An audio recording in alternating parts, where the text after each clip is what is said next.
asalaamaaleykum mbokku internet yi mbokku téléspectateurs yi suñu mbokk ñi seetaan ñoo ngi am mbégte jàkkaarloo waat ak yéen seen site seen télévision Toubatoul TV tey nag ñu am si gan gu spécial bu ñu tuddee Birahim Gueye connu sous le nom de Bira. Bira ñu ngi lay nuyu dan lay bàyyi nga nuyoo ak téléspectateurs yi nga xam ne ñoom ñoo lay seetaan. maa ngi lay ziar Aliou ak say téléspectateurs di ziare également monsieur le caméraman di ziare tous les Sénégalais d'ici et de la diaspora. Bira ñu gën ko xamee ci étudiant en philosophe, motivateur, membre et fondateur du mouvement GMS di am maanaam mbégte uyu si boo ñu uyu si suñu leen télévision. C'est réciproque di jëlaat contentement bi rek di la ko delloowaat xam ne tamit c'est vrai que ni déplacement yombul donc xaw ma foo mënti jóge mais le fait que nga teg un pas deux pas rek donc loolu lu rëy la ci man ci sama jëmm ju xeebu ji nii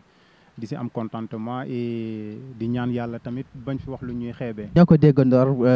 muy lu am solo suñuy invité bi muy Bira dañoo gis à travers maanaam l'internet ak aussi en tant que motivateur dañoo gis si say vidéo say audio souvent ñu si dégg benn mouvement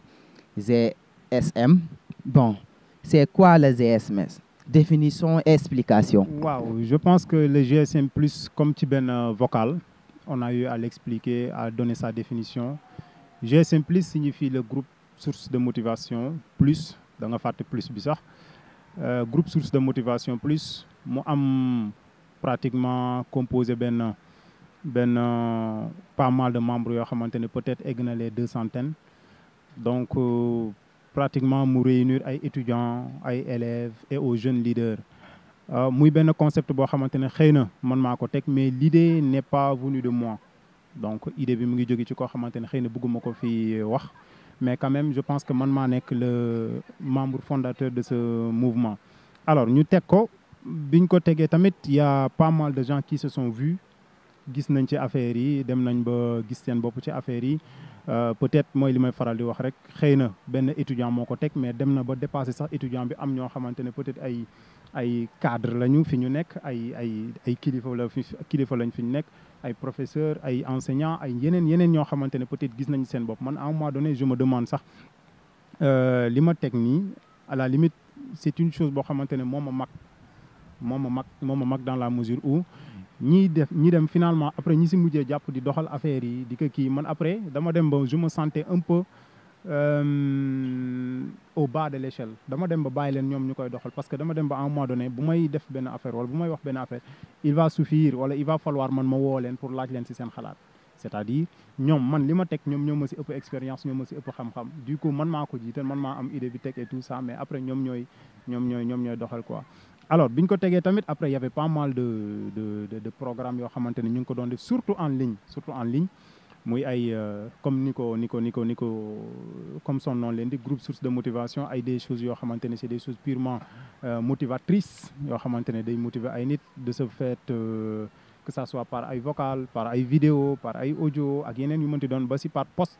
par des images donc népp noo xamante ne gisoon nañ ko c'est un moyen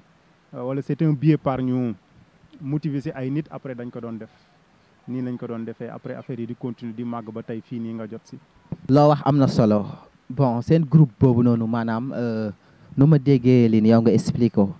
yow yaa nekk président bi et li ni pourquoi pas nga dem ba maanaam ñeneen nit ñëw intégré te li bi groupe bi ëpp la si léegi li ni kàddu wala ëpp la si maanaam jëfin wala li ni doxalin maanaam lan moo li loolu noonu lan moo ko sabablu. waaw je dirais que ni seen mbaax la ak seen engagement.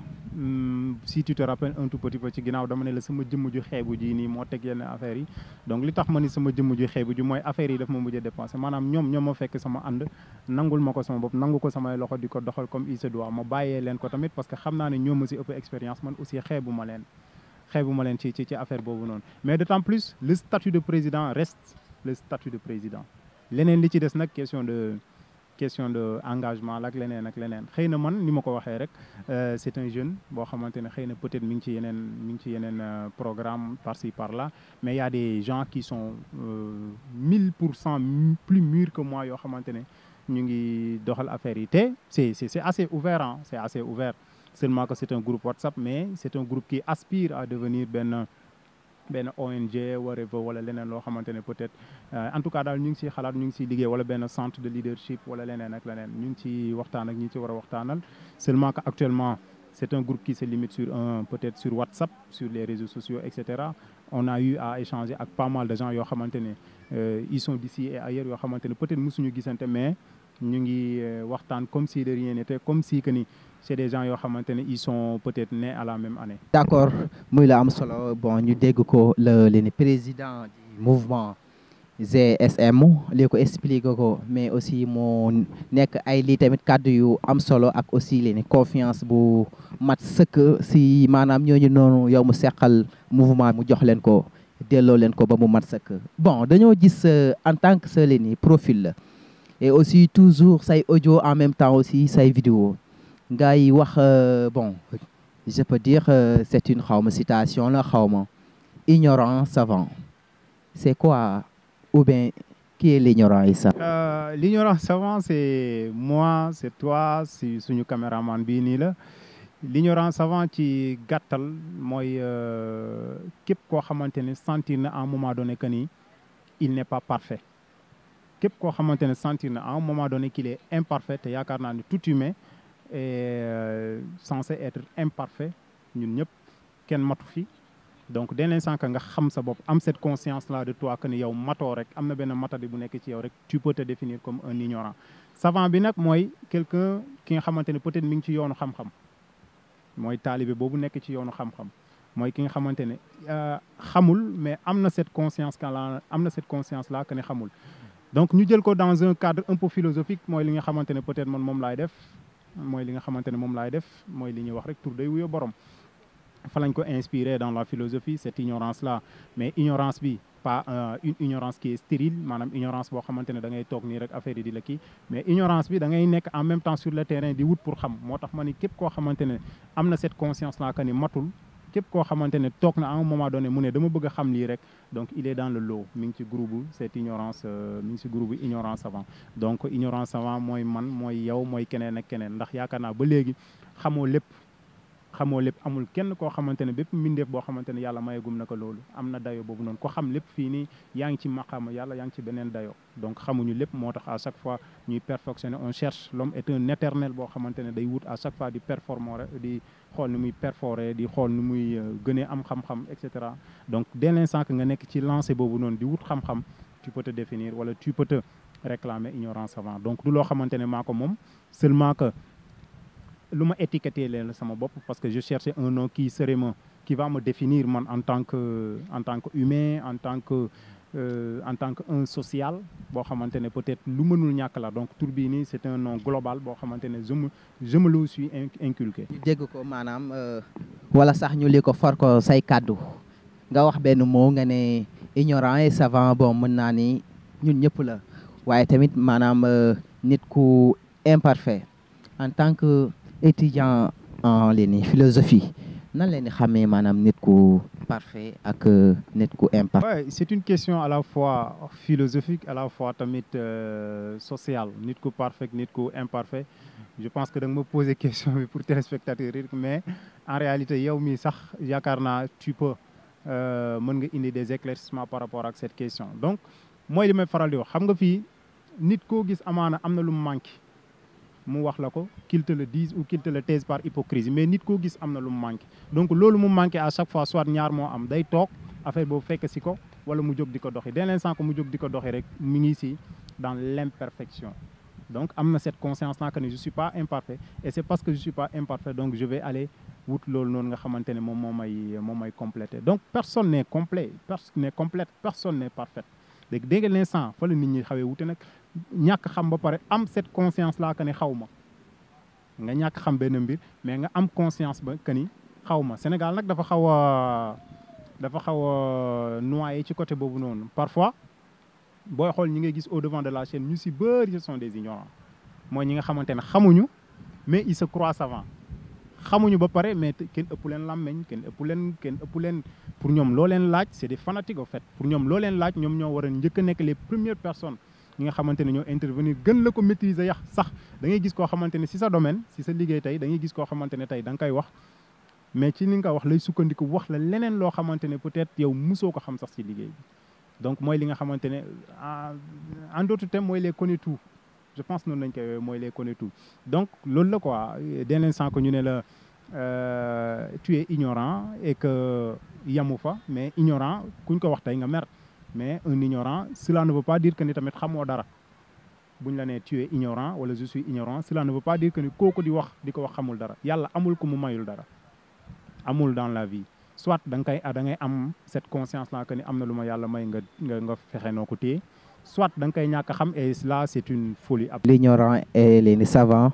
bon yaakaar naa ne képp ku ko xamutoon moom andi na si ay éclaircissement yu bëree bëri Birahim xam nga dañ koy gis mu nekk en tant que étudiant et toujours tamit parfois ñu ngi koy gis mu ngi si li bi YouTube bi mu ngi def ay li vidéo di wax bon sa cas yu métti yooyu noonu est-ce que li ni donc nit ñi ndax ñoom ñu ngi koy li ni conserver ndax ñu ngi koy li ni jëriñoo mais aussi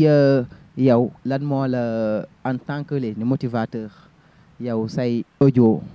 et li ni toujours say vidéo en général fan nga ko jëmale. waaw il faut d'abord rappeler que ni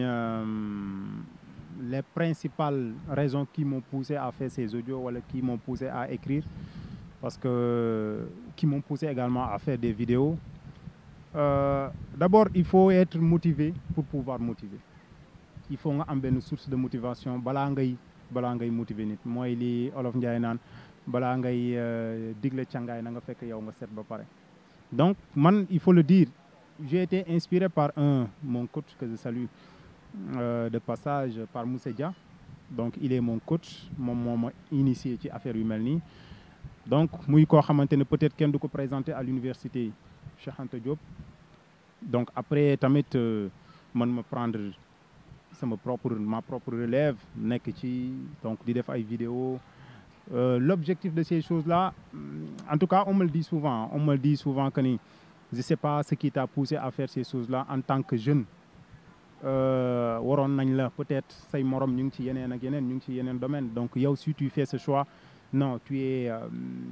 n'es pas n'importe qui et cetera ma ne leen non dans la vie tout est question de choix et chaque individu naît pour une mission bien déterminée qu'on le chasse ou qu'on le taise par hypocrisie mais fii ku fi gis am na lu ko tax a judd y a une mission boo xamante ne daf ko war a dox une mission à charge ou à décharge boo xamante ne nit ki daf ko war a dox dans sa vie dina ko compléter wala du ko compléter loolu ça va dépendre de soi donc man dama dem ba xam ni sama mission lii bokk na ci may dimbale ay jaam donc ku nekk ak ça va dépendre ku nekk ak tamit na mu mën a dimbalee jaam yi am na ñoo li Olof Njaay naan muus bu nekk xam ne muy tojee bopp dina xam am na ñoo xamante ne ni ñu mën a dimbalee jaam yi woo leen jox leen xaalis la am na ñoo xamante ne ni ñu mën a dimbalee jaam yi yaakaar naa woo leen jox leen matériel la alors man yàlla may na ma tuuti xel pour le nuancer yàlla may na ma tuuti xel boo xamante ne peut-être gis naa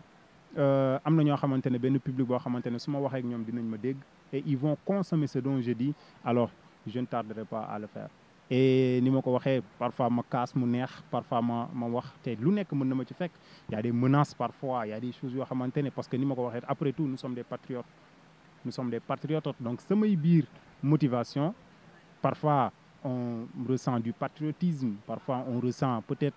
nu ma koy waxee des sentiments et cetera y a tout dedans y a de l'amour y a des bëri na yu may développer ci biir mais au fin fond da ngay sentir ni kii c'est un vrai patriote y a de mes vocaux yoo xamante ne exclusivement waxuma fa leneen lu dul patriotisme waxuma fa leneen lu dul citoyenneté waxuma fa leneen loo xamante ne peut-être ça relève quelque chose d'étatique donc foofu lay accentuer réponse ni leeral yi tamit mën naa ni nee na nañ mais Bira en tant que étudiant en ligne philosophe bon je peux savoir maanaam difficulté moom la sa mbokku lii ni étudiants yi di dund actuellement. bon situation précaire d'ailleurs yi nekk université yaakaar naa ni jarul sax ngay dem université pour xam ko principalement plus précisément à l'université Cheikh Anta Diop de Dakar muy université boo xamante ne peut-être ni ma ko waxee léegi jarul ngay dem wala jarul nga nekk étudiant pour xam peut-être li nga xamante ne moom la fa gars yi di dund mais li fa gars yi di dund yëpp je pense que bu ma koy wax fii nii ci émission bi ça va nous prendre des jours et des jours voire des semaines parce que tellement que c'est nombreux mais si tu me le permets je vais m'aventurer à peut-être donner quelques affaires yoo xamante ne yow mii ma koy wax xam nga ko téléspectateurs yi nga xamante ne ñoom laa koy expliquer tamit xam nañ la ko donc du ma ko jëlee man sama bopp mais da ngay jël à travers wala si ñi nga xamante ne peut-être ñoom ngay nekkal ñoom ngay dundal et cetera parce que li ñuy faral di wax rek y a de ces choses yoo xamante ne boo ko xoolee sa bopp tey tu vas pas les comprendre mais da nga koy xool ci nit ñi donc université y a des gens qui vivent des situations très précaires yoo xamante ne sax amaana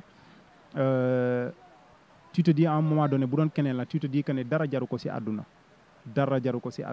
parce que moment bi ñuy wax ak yow nii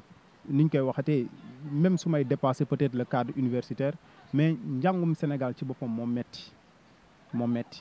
seulement que tu as pris le choix de m'interpeller sur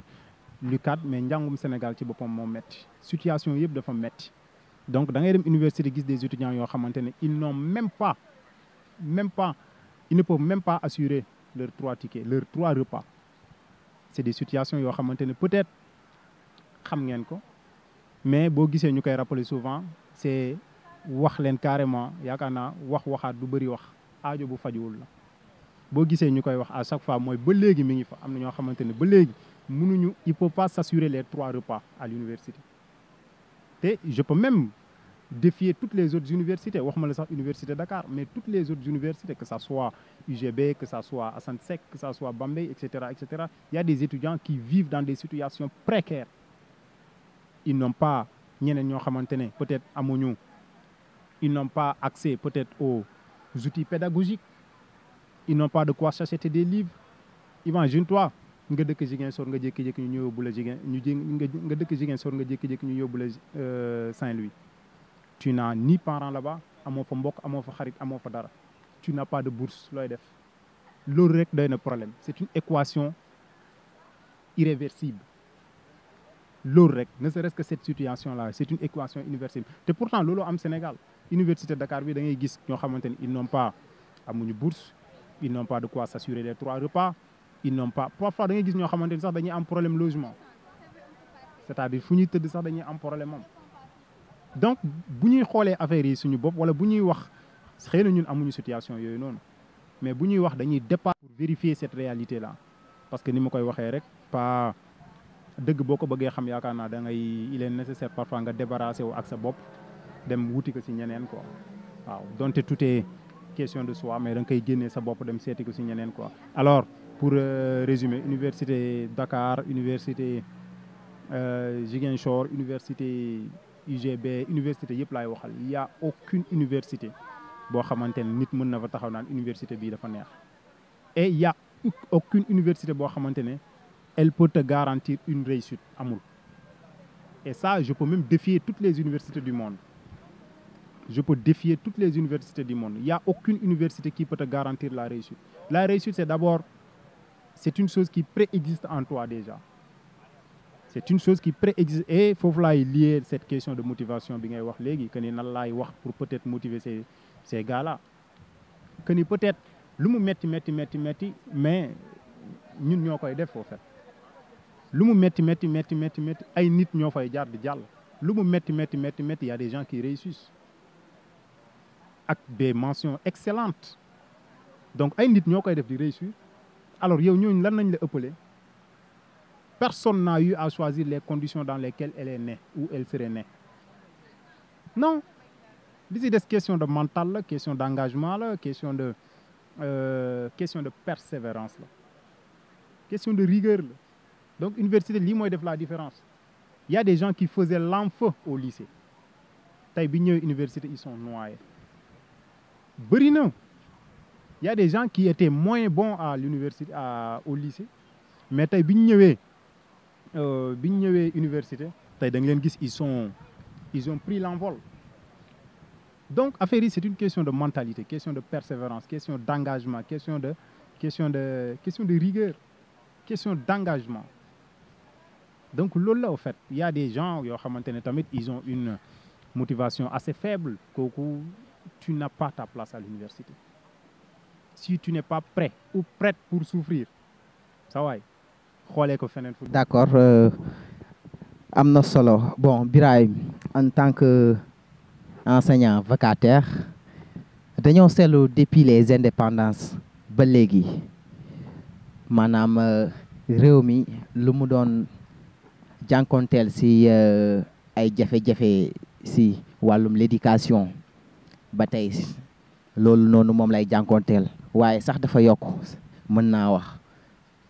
su nekkul ne étudiants yi ñu ngi si grève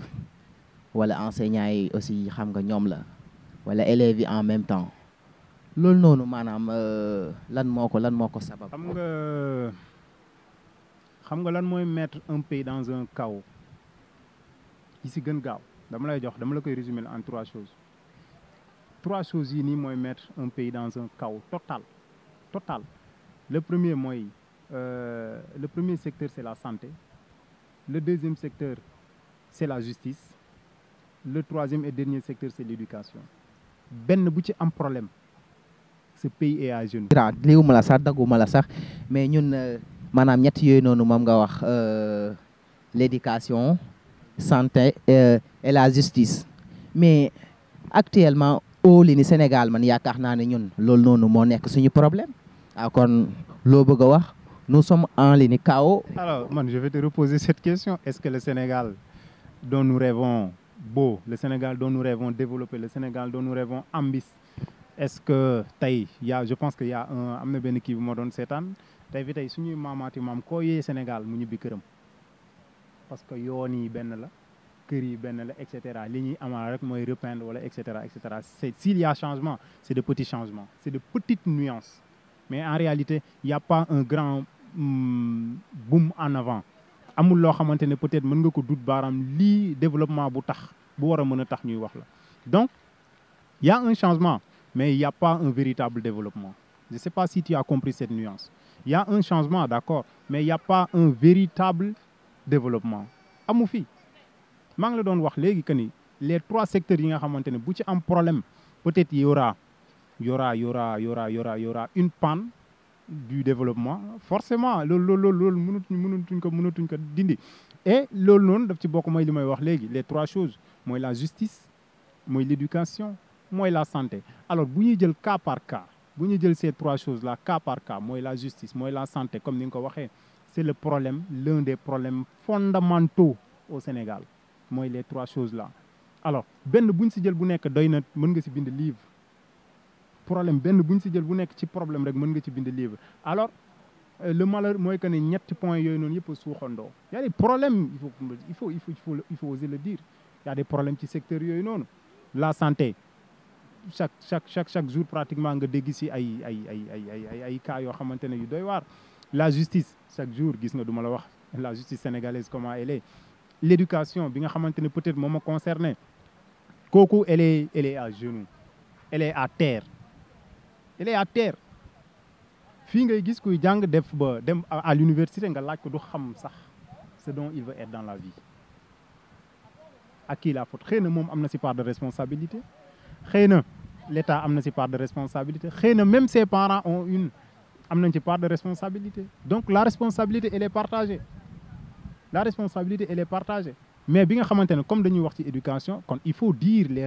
situer les responsables. Mais man ki may dut baaraam dans cette histoire puisque si benn logique laa nekk wax la santé wax la éducation wax la leen et tout ça notre père de tout ça wala li nga xamante ne moom moo gouverner lii nii yëpp mënuñu wax leneen lu dul état donte ñun nous avons une part de responsabilité. Ça il faut être honnête tamit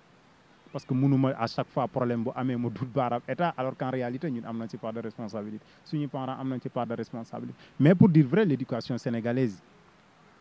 ne répond pas aux attentes de la population. Elle n'est pas compatible avec ñun suñuy ngëm-ngëm. Elle n'est pas compatible avec suñuy tradition. Elle n'est pas compatible avec suñuy suñuy ñun ni ñuy doxalee ni ñuy dundee notre société. Voilà pourquoi c'est l'éducation parfois xoolal c'est une chose qui nous déconnecte de la réalité ñun Sénégal laa wax ñun Sénégal c'est des choses qui nous déconnectent de la réalité man tey peut-être loo ma laaj ci tubaab bi mën naa la ko wax mais sa maam bi dee yàggul dafi day fàtt naa sax date bi mu décédé alors quel est le problème mooy dañu coloniser mentalement néocolonisation dañ dem ba ñun suñu ngëm-ngëm ñu génnee ko suñu bopp inculque ñu yeneen valeurs yoo xamante ne peut-être amaluñu njëriñ en fait mais on est obligé c'est ça le malheur c'est ça le danger mënuñu ci dara amaluñu njëriñ mais on est obligé d'apprendre tubaab bi dara rëccu ma ci dara mais tey quand il s'agit maintenant de la tradition quand il s'agit maintenant de parler de ton propre pays de ton pays natal de ton village natal etc il y a problème il y a problème à qui la faute alors c'est un système archaïque boo xamante ne moom la ñuy jàngale moo tax parfois xoolal taux de chômage moo tax taux de chômage amul benn pays boo xamante ne éducation bi mi ngi dox et ce pays là mu nekk en faillite wala ce pays là c'est mu nekk benn pays bu pauvre amul donc le premier pilier du développement mënoo ci génnee éducation donc loolu la mooy li borom xam-xam bi di wax rek nee na pour détruire un peuple il faut juste lui couper l'éducation juste loolu c'est pour dire en réalité que l'éducation dafa am solo ci société alors cette éducation là bi nga xamante ne moom lañ fi am ici au Sénégal particulièrement c'est une éducation qui est en crise complètement à terre. maintenant rek bon damay leen di jublu si bànqaas bu mujj ndax Birahim en tant que jeune am na ay lii nii ambition def lii nii politique ou pas. La définition qu'on nous a toujours appris à l'université que ni faire de la politique ou la politique c'est l'art de gérer la cité alors définition boobu noonu yaakaar naa boo ko comprendre rek yaakaar naa se demander ou demander la personne s'il fait de la politique wala s'il aspire à faire de la politique c'est parce que comprendre gul donc pour dire en réalité que ni la politique c'est une chose qui est innée en nous gën di mbindeef sax da daan politique tey fi tey boo duggee ci boutique laaj benn mbir affaire bi yokk nga ni lii cher na sax yaa ngi politique autrement sans pourtant pas le savoir bu dara amee nga génn di casse directement ou indirectement mooy nga toog ak nit di ci waxtaan yaa ngi def de la politique alors mais seulement que y a les politiques qui diffèrent politique u Sénégal moom dañ dem ba tuddee que une politique politicienne léegi loolu dès l'instant nga dégg une politique politicienne ça renvoie à la politique sénégalaise c'est une étiquette boo xamante ne dañu koy nuñ koy waxatee sax dañu koy catégoriser ñun dañu koy définir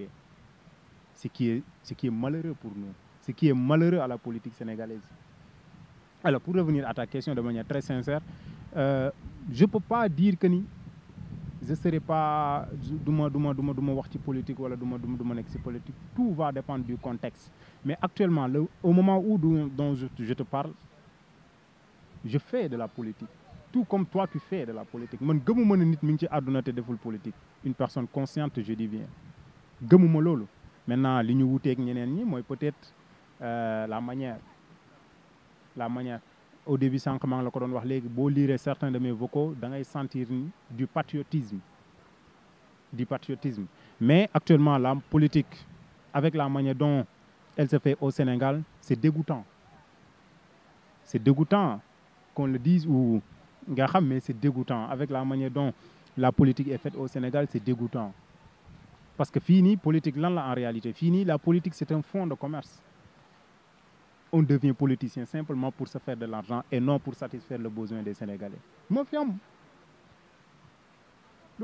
moo tax ma ni c'est un fonds de commerce en réalité donc dès l'instant que booy jóg ba di dugg ci politique rek loolu nañ lay wax mi ngi moom xanaa dafa kii wala mi ngi wuti xaalis wala mi ngi nii mais ba pourtant après loolu noonu da lay topp ba say objectif li la dugal ci politique après da nga koy xaw biaisé parce que li sart naan l'enfer c'est les autres après ñooñu seen wax moo lay mujjee yow désorienté en réalité aussi c'est ça ah tey boo gisee gars yi daw politique wala ndaw ñi parfois wala yenn maires yi wala yenn suñu yenn parents yi di xaw a ragal politique parfois loolu la c'est que politique gu Sénégal moom dafa xaw a metti dafa xaw a metti métti bi yëpp xëy na du si yow mais ñu yàgg jiite la ñu yàgg jiite la donc moo indi problème yii nii yëpp xëy na moo tax parfois nit day nekk ci politique sax mais day xaw a ragal jël yenn engagement yi wala day xaw a ragal fësal carrément que ni moom day politique. D'accord. La politique est une fond de commerce. Bon, comme noo ko waxee xanaa looloo tax à chaque fois yow ngay yàq looy leen yàq le président de la République. waaw président xëy na ëpp ma ko xel ëpp ma ko xel ëpp ma ko xalaat ëpp ma ko diplôme ëpp ma ko compétence mais juste xalaat la. te dëkk boo ci nekkee ni ko gars yi faralee di wax rek dëkk dañ koy duñ ko pàccoo dañ koy pencoo yaakaar naa président statut la donc boo ci génnee tey boo wàccee tey ancien président ngay dégg c'est différent ak sëriñ mës nga dégg ñu naan diw ancien sëriñ c'est différent donc sëriñ boo ko doonee abadan daay mën sëriñ ngay doon mais président boo ko doonee benn statut la c'est éphémère après nga wàcc on dira quoi. On ne dira pas le président, mais l'ancien président. Donc c'est important suñu dirigeant xam loolu. Mais malheureusement au Sénégal gis nga y a pas nu ñu koy waxte ça. Tu sais la peine la plus grave c'est d'être dirigé par plus médiocre que soi. Si on ne conçoit pas se diriger soi-même. Ñun amuñu chance am ces dirigeants-là. J'ai l'habitude de dire que ce ne sont pas ñun suñu dirigeants ñoo incompétents, non. Parce que bu ñu incompétent woon fi ñu nekk duñ fa nekk parce que du n'importe qui mooy egg fi ñu egg donc problème bi du problème incompétence mais problème bi mooy nous avons un peuple Sénégal fii nii le peuple sénégalais est un peuple très émotif passif ñun ci yar ak teggin la ñu xamuñu ci violence xamuñu ci yenn bassesse yi donc fii nii lu suñuy dirigeants yi am ñun ñoo leen ko may c'est un peuple qui est moins exigeant par rapport ak yeneen peuples yi boo demee dans d'autres secteurs boo demee dans d'autres pays la population elle est très exigeante avec elle-même c'est-à-dire gars yi nekk ci kii bi le peuple est très exigeant avec eux-mêmes je pense c'est Hitler je pense bi mu doon jël Allemagne daf leen wax carrément daf leen tegal ay conditions pour qu'il soit le président de l'Allemagne pas comme fii nii nga xamante ne ñun on fait du yalwaan pour être président mais imagine-toi ku bëgg a doon président nit ñi ciblé la nga ñëw nga ne leen balaa may nekk président lii ngeen di def pour ma nekkal leen seen président est-ce que tu comprends la nuance donc pas comme c'est différent ak fii nii nga xamante ne dañuy yalwaan dem chercher des suffrages des voix etc. donc ñooñu c'est une population qui est exigeant avec elle-même fii nii exigence boobu noonu amu fii lan la on laisse les gens faire après lan ñu nekk ci rajo di wax nekk ci télé di wax etc. mais si nous étions exigeants avec nous-mêmes fii ku si nekk di nga xam ses compétences di nga xam ne il est compétent mais la manière dont ñun ni ñuy seetaanee la manière dont gars yi ni ñuy peut-être ni ñuy def li ñuy def suñu kaw luñ ñu teg ñun dañ koy nangu parce que fii boo yëngatoo tuuti say waajur ñooy njëkk a taxaw naa ne bu mu ci dal bu ko def et cetera mooy noonu nañ ñu mooñaalee ñun donc am na yoo xamante ne mënuñu ko donc man ni ma ko waxee rek j'ai eu à faire benn lettre ouverte au président de la République jot na ko jotu ko yëg na ko yëgu ko et cetera je pense que symboliquement loolu laa ci doon viser bu ma ko amoon tey bu ma amoon à ce que mu jot ko wala mu lire ko dina ma gënal mais symboliquement l'acte la jugé symbolique dès l'instant que yow nga dégg ko rek ça me fait du bien ça me fait du plaisir c'est-à-dire consacrer un jeune citoyen moo def cette lettre là au moins nga sentir que ni cet homme là ce jeune là est doté d'une conscience ce jeune là est doté d'une raison nga xam loolu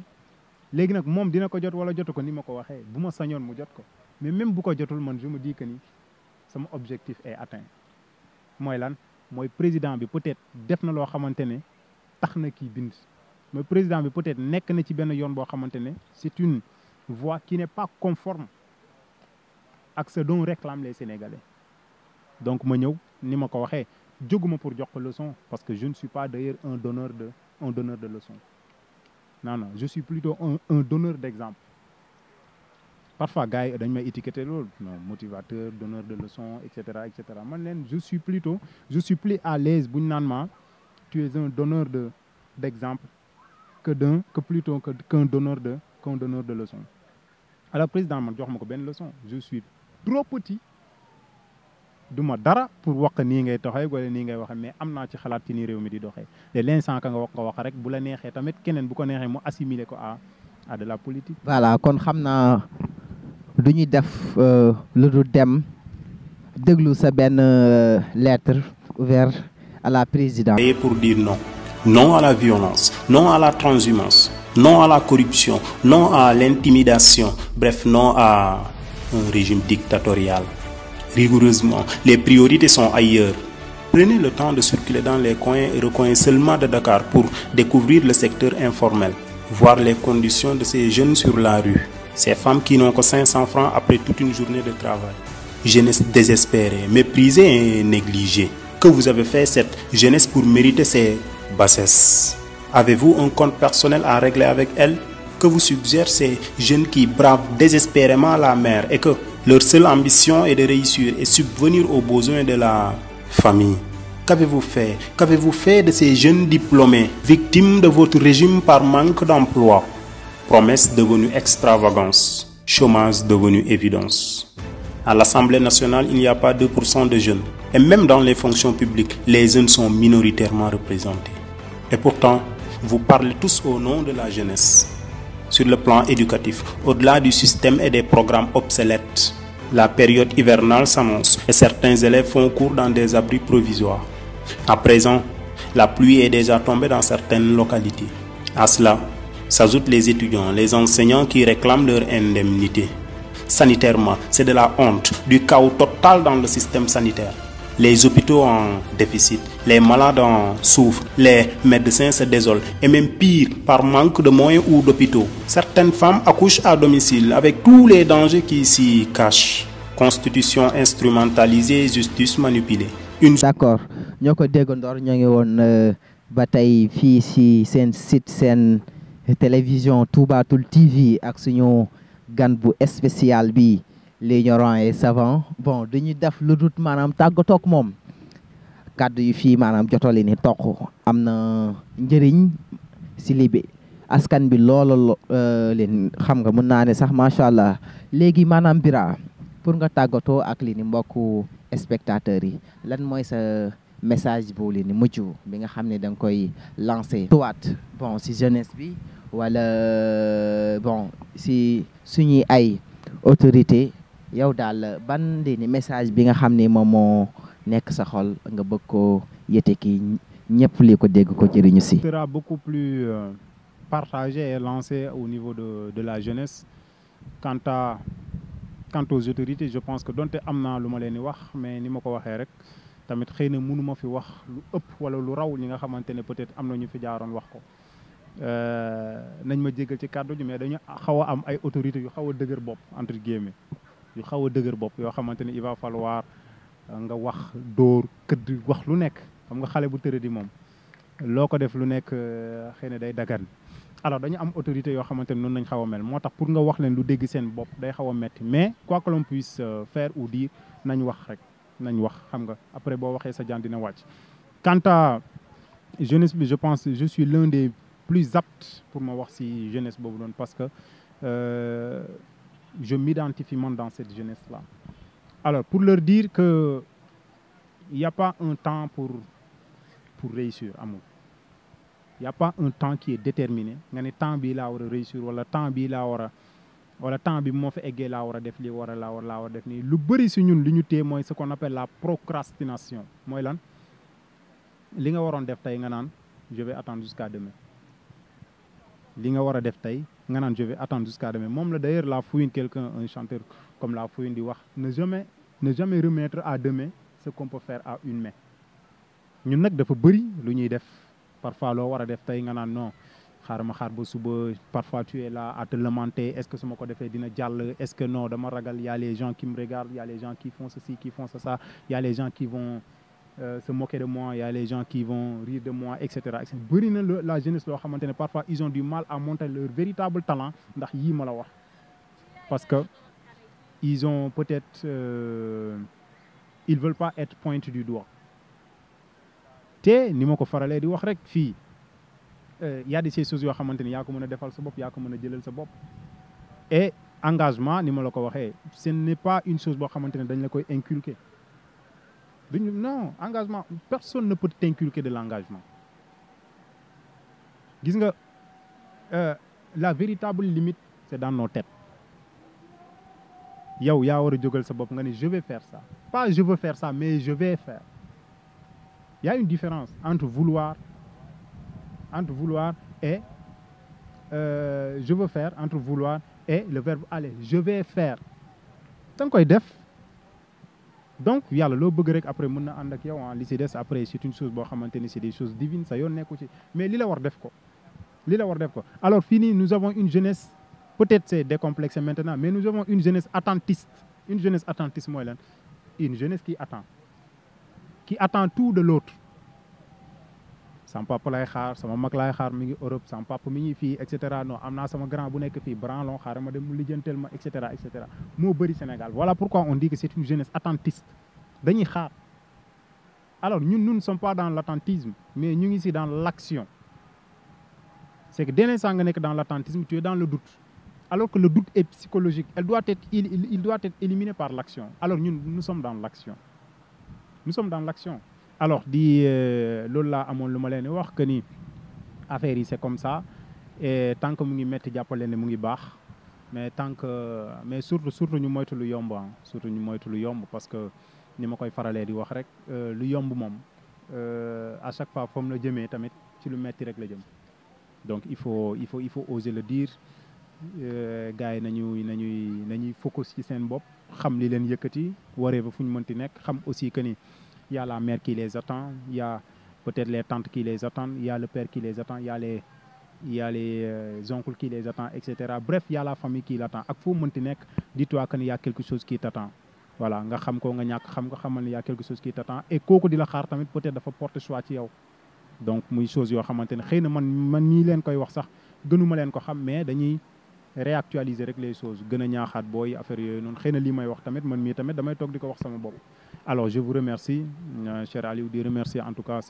sa caméraman, di remercier peut-être Toubatul TV, 3 TV, tout le monde ñu ngi remercier, di ziare également tamit duma daaneel te nuyu ma sama yaay ju baax jooju noonu tamit, mooy mère Banna, dëkk fële na dans la région de Saint-Louis, Gandiol. Ñu ngi koy jaajëfal parce que tout ce que je veux être ou tout ce que j'essaie d'être, yaakaar naa c'est grâce à elle. Tout ce que je veux être ou tout ce que j'essaie d'être, c'est grâce à elle. Donc mënuma wax ba daaneel te duma ko gërëm, duma ko sant. Merci beaucoup. Merci beaucoup à toi aussi. Am nañu li ni mbégte bu baax a baax dalal la fii suñu seen Toubatul TV. Kon maanaam duñuy def lu dul tàggatoo ak yéen. Am nañu li ni mbégte di jàkkaarloo waat ak yéen toujours si suñu site, suñu télévision Toubatul. Xanaa rek di leen di jox dig daje ba beneen yoon incha allah fii, waaye itamit si yeneen li ni place yu gën a am li ni solo. Ok, merci beaucoup, bye.